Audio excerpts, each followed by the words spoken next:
Al-Furqan TV. Assalamualaikum warahmatullahi wabarakatuh. Alhamdulillahilladzi an'ama ala ibadihil mu'minina bisyam. Wassalatu wassalamu ala rasulillah wa ala alihi wa man tabi'ahum ila yaumil qiyamah. Para hamba Allah yang dirahmati Allah Subhanahu wa taala, pertama-tama marilah kita bermuhasabah di sore yang berbahagia ini untuk meningkatkan kualitas takwa kita kepada Allah Subhanahu wa taala. Para hamba Allah yang dirahmati Allah Subhanahu wa taala, ada sebagian saudara kita yang melaksanakan puasa namun ia meninggalkan sholat. Bagaimana ini hukumnya? Apakah Allah Subhanahu wa taala menerima puasanya atau tidak? Sedangkan kita tahu bahwa sholat ini adalah tiangnya agama, dan yang pertama kali dihisab kelak di yaumil qiyamah adalah sholat.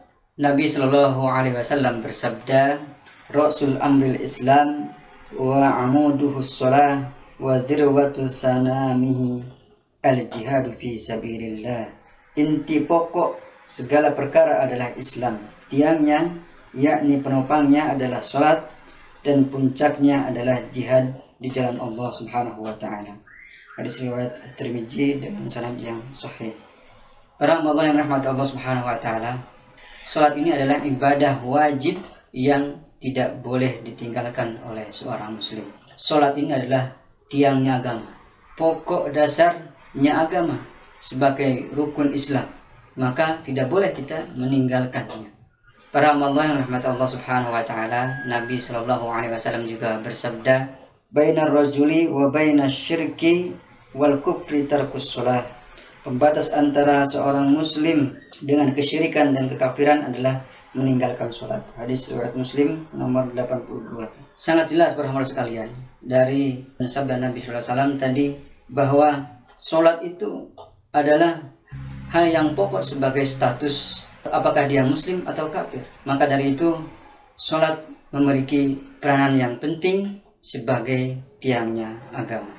Di dalam hadis yang lain juga Nabi sallallahu alaihi wasallam bersabda, al-ahdu allazi bainana wa bainahumus shalah faman tarakaha faqad kafara.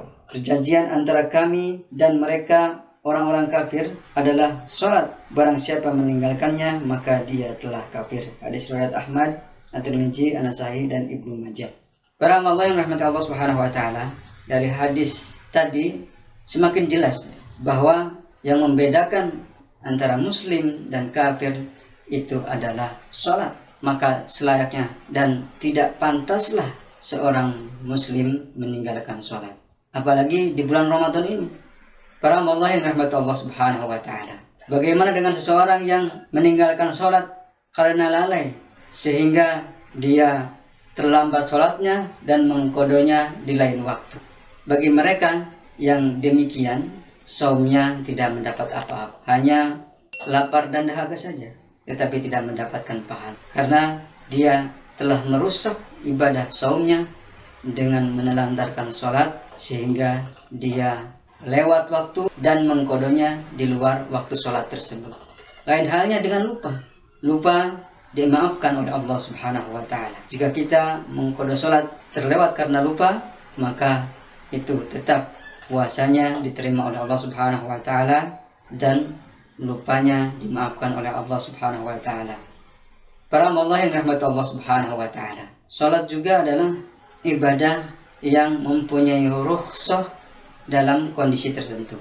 Seperti ketika kita safar, maka Allah Subhanahu wa taala memberikan rukhsah atau keringanan kita untuk menjamak dan mengqasarnya, yakni menggabung antara dua waktu salat. Zuhur bisa digabung dengan asar, atau asar digabung dengan zuhur, begitu juga maghrib dengan isya, dan yang jumlahnya 4 rakaat bisa kita qasar menjadi 2 rakaat. Ini tentunya keringanan dari Allah Subhanahu wa taala yang menjadikan untuk kita tidak ada alasan meninggalkan sholat. Dari itu tidaklah pantas seorang muslim meninggalkan sholat, karena tidak ada alasan untuk meninggalkan sholat.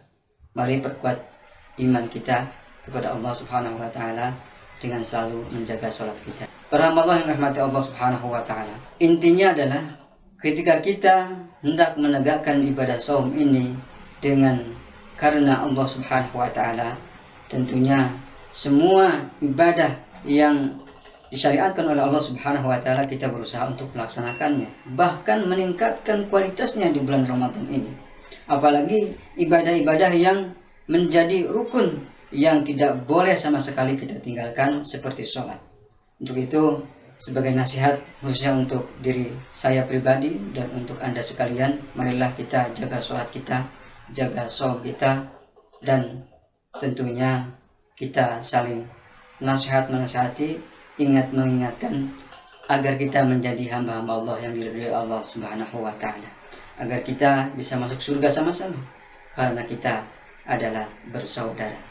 Demikian para hamba Allah yang rahmat Allah Subhanahu wa taala, kultum yang singkat ini mudah-mudahan bermanfaat. Allahu a'lam bissawab. Subhanakallahumma wa bihamdik asyhadu an la ilaha illa anta astaghfiruka wa atubu ilaik. Wa minkum. Assalamualaikum warahmatullahi wabarakatuh.